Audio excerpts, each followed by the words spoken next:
repérer les éléments présents dans notre application. Alors, quand je dis ça, c'est vrai que c'est un peu compliqué, surtout maintenant, parce qu'on travaille souvent avec une méthodologie Scrum. Donc, on va forcément fonctionner par itération. Mais l'itération, ça veut pas dire qu'on va itérer sur les wireframes. Normalement, une application, on a son entièreté, on a sa globalité, donc tous les wireframes sont définis. Donc, on pourrait très bien prendre l'application, regarder tous les wireframes et se dire, voilà, tel élément va être répété plusieurs fois, telle chose va devoir agir comme ça en fonction d'un clic. Donc ça, il faut repérer dans un premier temps les éléments présents dans l'application. Ensuite, il faut se poser la question de comment on va les séparer et les faire interagir entre eux pour alléger un maximum le code des différents fichiers. Alors souvent, j'ai déjà vu dans des applications, donc là c'est plutôt l'expérience qui parle, où je me retrouvais avec des fichiers Angular, des templates, des fichiers TypeScript qui faisaient presque 300 à 400 lignes. On ne comprenait pas grand-chose parce que voilà, tout était mis dans un seul fichier. Et donc, c'est pas forcément le meilleur design déjà. Et parce que justement, on n'avait pas regardé ce qu'il y avait dans notre wireframe, donc on savait pas vraiment les éléments. On avait codé comme ça au tout début. Et du coup, après, à chaque fois qu'on nous demandait de rajouter une fonctionnalité ou des choses comme ça, c'était assez compliqué. Ensuite, le dernier point, c'est comment structurer d'un point de vue dossier et fichier ce que j'ai analysé lors des deux précédentes étapes. Alors ça, pour dire, c'est que ce qu'on va analyser, il va falloir le répercuter dans sa propre architecture de dossier, c'est-à-dire que ça doit transpirer ce que vous avez vu.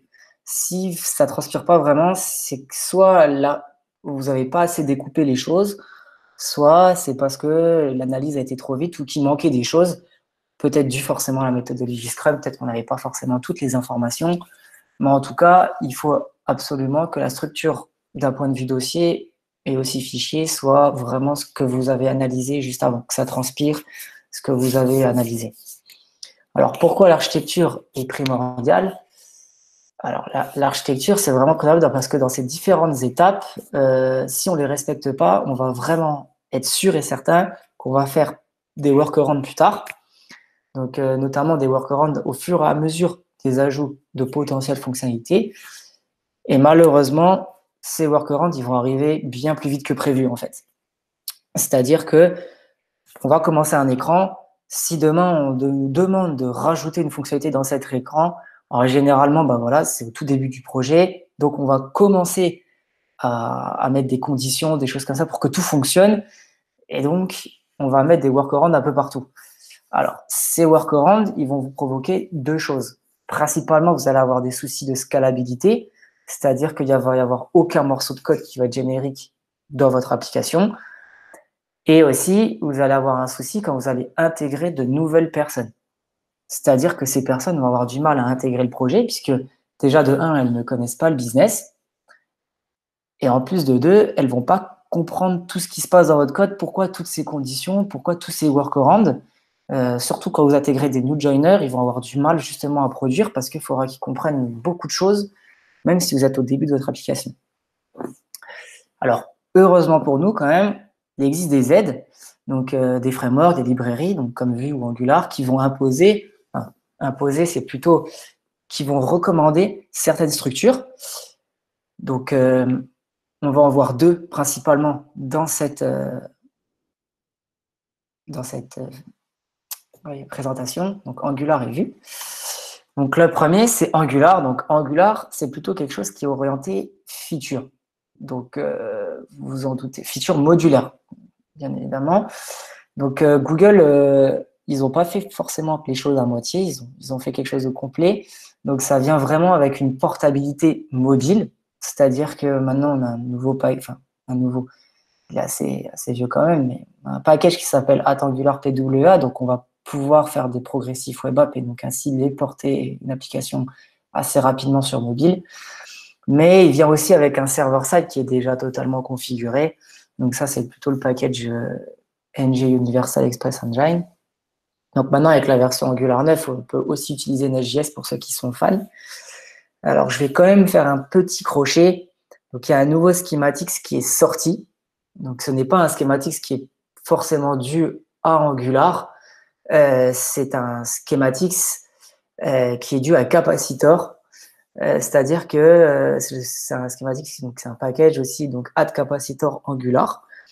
Donc, qu'est-ce qui fait ce package? En fait, c'est simple. Vous prenez une application web, vous installez ce package et avec très peu de configuration, vous faites une application qui est hybride. C'est-à-dire que vous pouvez la mettre sur Android et iOS. Donc, ça transforme une application Angular dans du mobile natif, tout simplement. Alors, pourquoi Angular s'est orienté vers une architecture complètement modulaire? C'est assez simple parce que ça va permettre tout simplement d'assembler, séparer et même modifier des éléments sans pourtant impacter le reste de votre application. Donc, c'est-à-dire que si, par exemple, vous avez une liste d'utilisateurs, cette liste d'utilisateurs va forcément, je ne sais pas moi, avoir une liste de to-do. Si vous modifiez la liste de to-do, ça n'aura pas d'impact forcément sur la liste d'utilisateurs. Et aussi, ça va permettre de faire du lazy loading d'un ensemble d'éléments. C'est-à-dire qu'on va pouvoir tout simplement lazy loader, donc charger à la demande tout un ensemble de composants. Donc ça c'est une grosse optimisation des performances, surtout quand on est en SPA. Ça permettra d'éviter de charger toute l'application d'un coup. Donc c'est plutôt intéressant. Donc cette architecture qui est modulaire va s'orienter autour de trois grands dossiers. Donc le core, le feature et le shared. Donc normalement, mis à part les fichiers de setup, app module, main.ts, donc ici dans le fichier de setup, je précise, j'ai pris un projet classique, c'est-à-dire que je n'ai pas intégré Express Engine, enfin le package pour le server-side rendering. Donc à part ces deux fichiers-là, le reste de tous vos fichiers, ils doivent se trouver dans l'un de ces dossiers ou de ces sous-dossiers qui le composent. Donc, on va juste un peu rentrer dans ces dossiers vraiment en profondeur pour vraiment tout comprendre. Alors, le deep dive into donc, core folder, donc déjà, ça va être divisé en 4 gros dossiers. Donc, il va y avoir un composant core. Donc, qu'est-ce que sont les composants core? Donc, les composants core, c'est les composants qui vont être permanents dans votre application. Donc, quand on dit permanent, on entend plutôt qui vont être présents dans toute votre page. C'est-à-dire, typiquement, ça pourrait être un header, un footer, un side menu ou encore un loader. Même si maintenant, on commence à faire plutôt des loaders qui sont un peu à la manière Facebook, donc des loaders placeholder. Si vous décidez de faire un loader un peu générique, le loader là, à ce moment-là, il se mettra dans le composant core. On va aussi avoir tous les intercepteurs. Donc, les intercepteurs, ça, je vous apprends rien, ce sont des services Angular qui sont bien particuliers. Ils permettent d'intercepter simplement vos requêtes et de travailler dessus. C'est-à-dire qu'on va pouvoir modifier soit le body, soit l'header. On va pouvoir aussi modifier peut-être ce que nous retourne notre requête. Donc, ça, c'est plutôt judicieux de les mettre dans le dossier intercepteur, puisque dans tous les cas, à chaque call HTTP, ça va passer par les différents intercepteurs que l'on aura créés. Les lazy guards, donc, ou alors c'est un guard en fait qui va porter sur une route, donc qui va lazy loader tout simplement une feature module. Donc ça, c'est vraiment par un souci de performance, c'est plutôt d'initialiser une app Angular. Quand vous initialisez, je conseille quand même de lazy loader votre feature principale et de charger par exemple initialement votre composant d'authentification. C'est-à-dire qu'au démarrage, il y a toujours tout de suite un lazy loading, c'est-à-dire que ça ne sert à rien de charger par exemple toute la connexion si la personne est déjà connectée. Ou ça ne sert à rien de charger tout le feature module si déjà la personne n'est pas connectée. Donc ça, vous avez vraiment, au moment de l'initialisation de votre application, quelque chose qui réagit assez rapidement. On va aussi mettre dans cette partie core tout ce qui est shared providers. Alors, c'est vrai que c'est un peu particulier. On se dit quelque chose qui est partagé. Pourquoi on le mettrait dans le core? Alors, tout simplement parce que si vous mettez vos services dans le shared module, on sait que le shared module, ça va être appelé un peu par toutes les fonctionnalités de votre application. Parfois même, des fois, donc ça, j'ai déjà vu dans le core module. Ce qu'il faut savoir, c'est qu'à chaque appel, les services, ils vont être instanciés. Donc, on va avoir un nouveau token qui va être généré, ce qui va provoquer au sein de votre application plusieurs instances pour un même service. Donc, c'est pas forcément génial. C'est pour ça que si vous le mettez dans votre core, il sera instancié qu'une unique fois, puisque le core va être intégré directement dans votre app module. Voilà, donc pour rendre clair et maintenable l'ensemble de vos fichiers, il est quand même préférable de créer un dossier par sous-ensemble, c'est-à-dire par exemple pour le dossier composant, on va plutôt créer un dossier, on va créer un dossier composant, et dans ce composant-là, on va créer des sous-dossiers par composant. Voilà. Ce qui est aussi judicieux de faire en général, c'est comme on est dans une application plutôt modulaire, on va créer par sous-ensemble, donc composant core, intercepteur, guards et share provider. On va généralement créer un module, ce qui permettra d'alléger globalement le core module à la fin, puisqu'on aura juste dans ce core module l'import des différents modules des sous-ensembles. Voilà. Au niveau des fonctionnalités, donc ça c'est plutôt le dossier feature. Donc ça va être un regroupement d'un ensemble de micro-fonctionnalités. Donc par exemple, on va dire la création d'un utilisateur, modification ou encore les détails. Donc là, typiquement, ce qu'on va avoir comme architecture, on aura par exemple un dossier qui s'appellera user, donc dedans avec un user module. Et dans ce dossier user, on va avoir plusieurs dossiers. Donc un des dossiers, ça va être details, l'autre, ça va être list, et peut-être encore un dernier, on va dire update. Voilà. Ce qu'il faut se dire, c'est que chaque micro-fonctionnalité, ça va être un composant métier, c'est-à-dire que dedans, il va y avoir de la logique, donc soit call HTTP, des business rules et autres. Mais en tout cas, c'est un composant qui va vraiment faire du travail. Alors, parfois, ce qui peut arriver, c'est qu'il peut y avoir des modèles communs entre ces micro-fonctionnalités, donc par exemple des validateurs de formulaires, des choses comme ça, ou même des services propres à la fonctionnalité.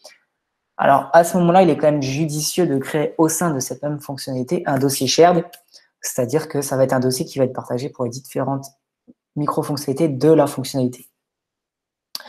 Alors pareil, ce que je préconise, c'est que chaque fonctionnalité en général est un module. Pourquoi? Parce que comme ça, vous allez pouvoir par la suite favoriser le lazy loading et ainsi déjà d'un point de vue fonctionnalité, votre scalabilité, elle est assurée. Donc ça, c'est assez important. Alors, au niveau du shared folder, tout ce qu'on va retrouver, c'est tout ce qui est plutôt design, composants partagés, modèles et modules communs. Alors, le design framework, ce que j'appelle design framework, donc c'est Bootstrap, Material, donc il n'y a pas que cela, il y en existe d'autres.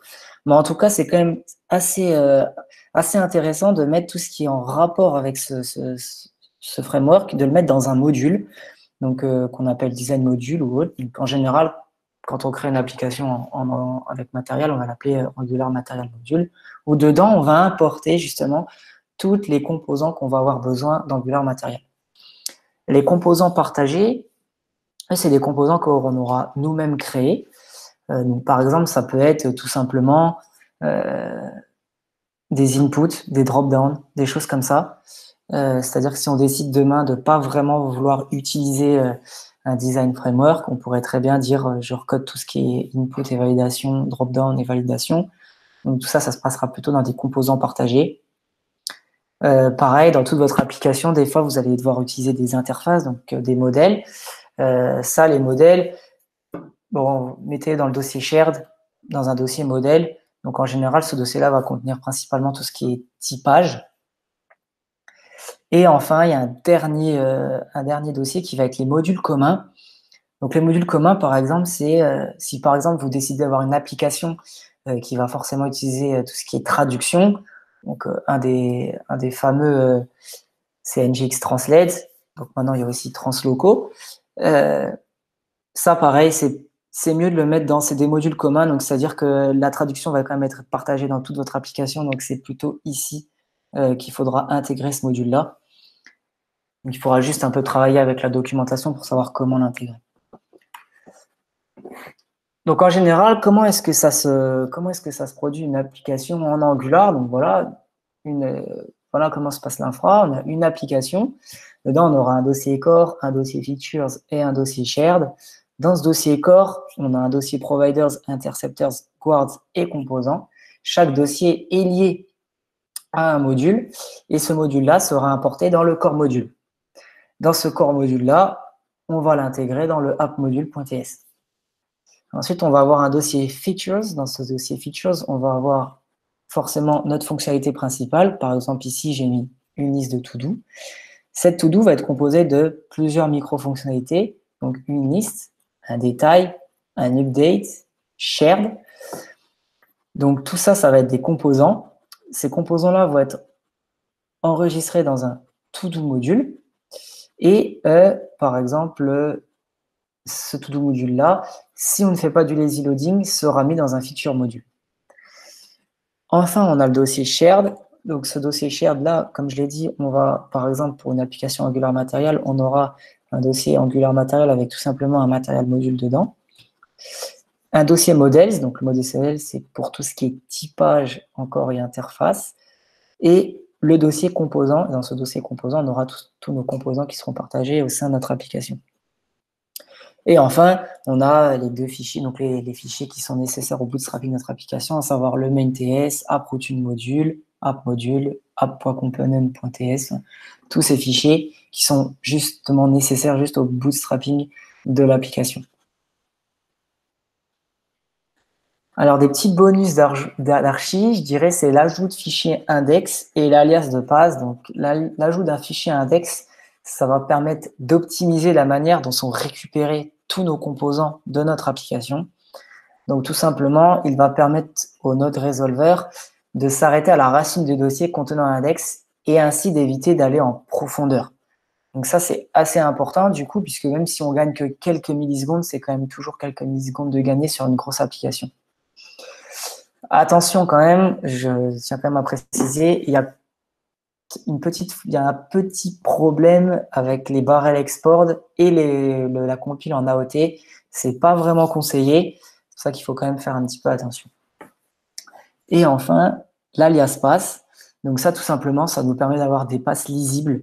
Je trouve que c'est pas vraiment très joli dans un projet d'avoir des passes qui font deux petits points slash, deux petits points slash, deux petits points slash. Surtout quand le projet commence à être conséquent, on se retrouve avec des imports à rallonge.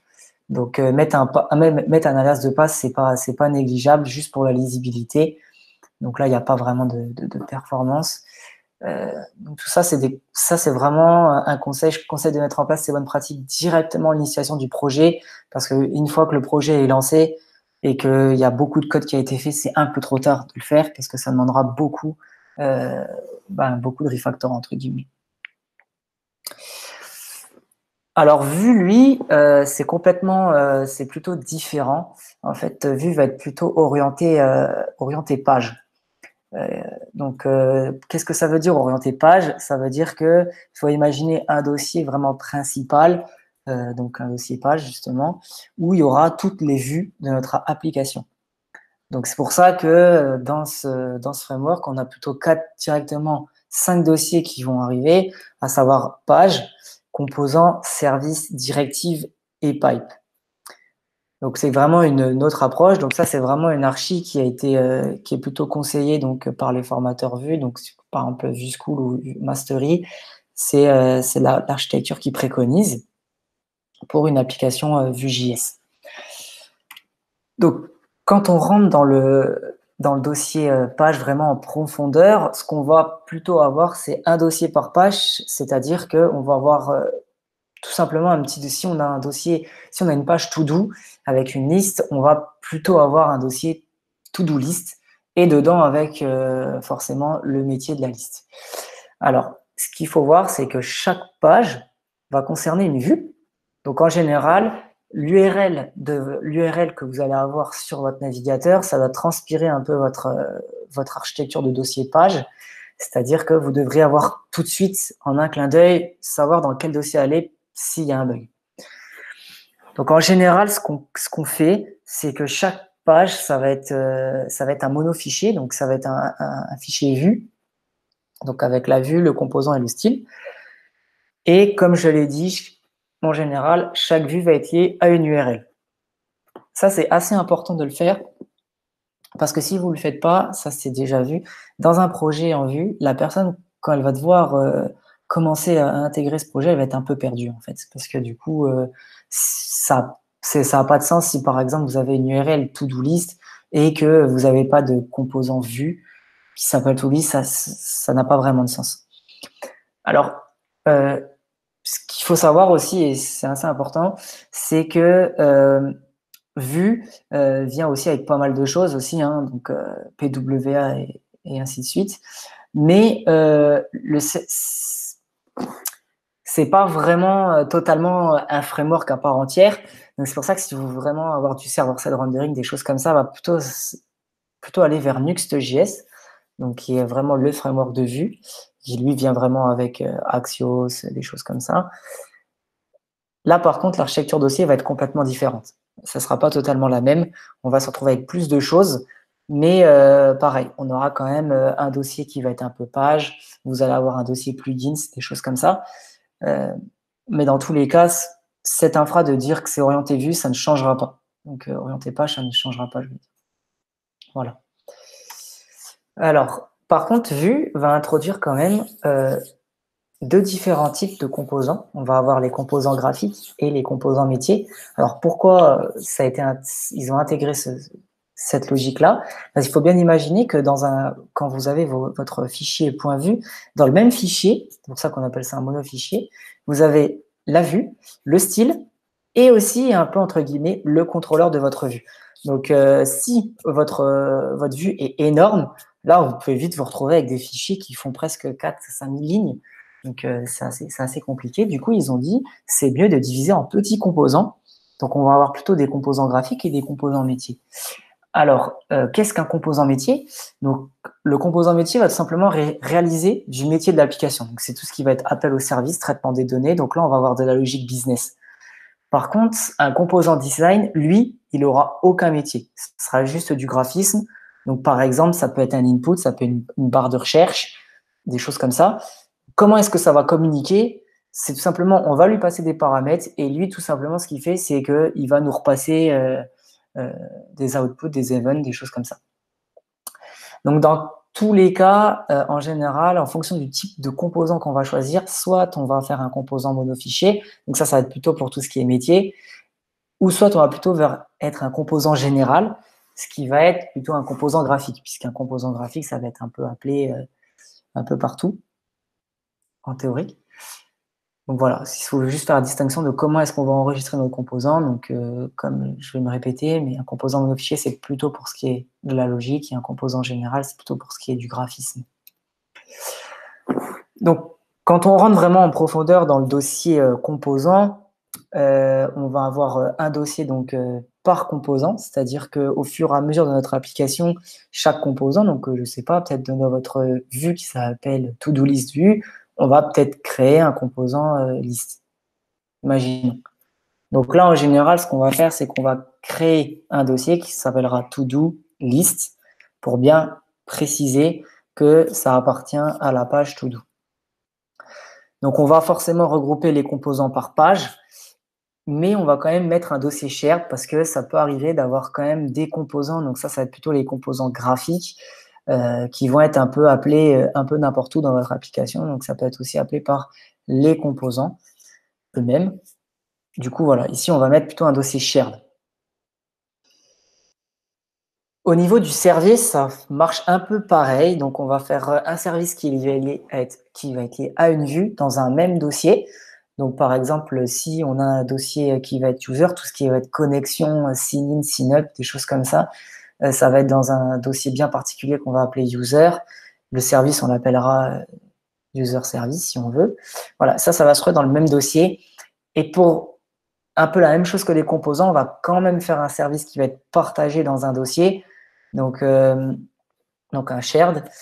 Donc ça va être tout ce qui va être ça va être tous les services qui vont être partagés au sein de notre application. Donc par exemple, je sais pas, on met par exemple un service, le storage. Le service de storage, en général, c'est un peu appliqué dans toute l'application. Pour faire juste un get item et un set item, on va l'utiliser dans toute l'application, donc on va plutôt le mettre dans le dossier shared. Alors, en ce qui concerne pipe et directif, on ne va pas vraiment tout détailler. De toute façon, ça va marcher un peu à l'identique que les composants. Donc, on ne va pas vraiment s'attarder. On va juste créer, pareil, on va créer un dossier par vue, tout ce qui est pipe, un dossier shared, et ça va se répéter pour les pipes et les directives. Alors, ce qui est assez intéressant en vue, c'est qu'on a plutôt l'habitude de tout de suite faire des applications avec un store. Pourquoi? Parce que justement, vu qu'on fait des micro-composants, on trouve quand même que c'est plus simple de passer par un store que de passer forcément toujours par des events et des outputs. Surtout quand on commence à mettre des composants dans des composants dans des composants, on va quand même pas s'amuser à mettre des outputs en cascade. Ça devient vite rébarbatif, ça devient vite assez compliqué à lire. Du coup, on va tout de suite opter pour un store. Alors pareil, ce que je préconise vivement dans une application Vue, c'est de faire tout de suite opter pour un système qui est complètement modulaire, c'est-à-dire qu'on va mettre le store Vue en place avec des modules. Avec chaque module va concerner une entité. Donc ça, c'est assez important. Ce qu'il faut aussi retenir, c'est que pareil que pour Angular, l'idée, c'est quand même de mettre aussi des fichiers index et des alias de passe pour éviter justement, pour faire de l'optimisation, mais aussi pour éviter d'avoir des deux petits points slash dans tous les sens, puisque vous imaginez bien que votre application va grossir, donc on va avoir de plus en plus de dossiers, et donc forcément, les passes vont être de plus en plus longs. Donc typiquement, si je devrais résumer à comment est créer une application en Vue, donc on aurait un dossier page, donc dans lequel on va mettre une fonctionnalité, donc par exemple to do. Dans cette to do, on va avoir list view, details view, modify view. Donc pareil, toute cette vue-là, ça sera des passes. On va avoir un dossier composant. Dans ce dossier composant, par exemple, donc on va regrouper par fonctionnalité. Donc on a la fonctionnalité to do. Donc dans to do, on va mettre tous les composants de la to do. Et dans le dossier shared, on va mettre tout ce qui est plutôt composant graphique. Ensuite, pour service, pipe, directive, on va un peu faire le même système, toujours. Donc, on va regrouper par fonctionnalité, donc tout ce qui est en rapport avec la fonctionnalité, et on va mettre un dossier shared aussi, qui va être pour le partage de l'application. Et enfin, le dossier store. Donc, le dossier store, on va tout simplement créer un module. Par module, on va mettre une entité, donc ici to do, user ou autre, et on mettra un petit fichier index.js et ce sera lui qu'on inclura dans notre main.js de notre application. Alors, ce qu'il faut savoir, c'est que l'idée principale, c'est quand même de lazy loader tous vos composants, c'est-à-dire toutes vos listes details et modifier, ça va être lazy loader. Donc, tant qu'on ne navigue pas sur cette URL-là, l'idée, c'est de ne pas charger ce composant. Ça permettra d'avoir une application au démarrage qui sera vraiment light, et donc elle démarrera beaucoup plus rapidement. Alors maintenant, on va vraiment rentrer un petit peu dans le vif du sujet quand même. Donc, on va les marier. Donc, ensemble, on est plus fort. Donc, on a quand même pu remarquer quand même, c'est qu'Angular et Vue, ils ont quand même quelques points communs. Déjà, rien que le lexique. On parle de composants, on parle de services, on parle de directives, on parle de pipe. Donc, mais il y a plus que ça en fait, parce que le lexique, c'est bien, mais leur fonctionnement marche pareil. C'est-à-dire un composant en Angular, c'est exactement la même chose qu'un composant en Vue. Pareil pour les services et directives. Et ce qui est assez intéressant, c'est que même la syntaxe est un peu particulière et est un peu pareil. C'est-à-dire qu'une directive, ça va s'appeler de la même façon, on va l'appeler de la même façon en Angular et en Vue.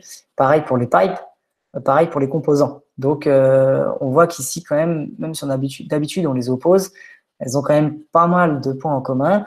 Et bizarrement, chaque architecture, on a vu, elles ont des avantages et des inconvénients. Et les avantages et les inconvénients, c'est les points positifs de l'un sont les points négatifs de l'autre. Donc, c'est assez intéressant. Du coup, on peut se dire qu'ils sont complémentaires. Donc, complémentarité, c'est assez important dans un mariage, parce que forcément, si les choses s'opposent totalement, on ne peut pas les marier. Mais là, vraiment, elles sont complémentaires, et elles sont complémentaires particulièrement autour d'une chose qui est assez intéressante, puisque c'est cette chose qui va, par la suite, est utilisée un peu dans tous les frameworks, même toutes les librairies. Quand on regarde, par exemple, ça va être React, il y aura des composants Stencil.js, on parle de composants polymères aussi.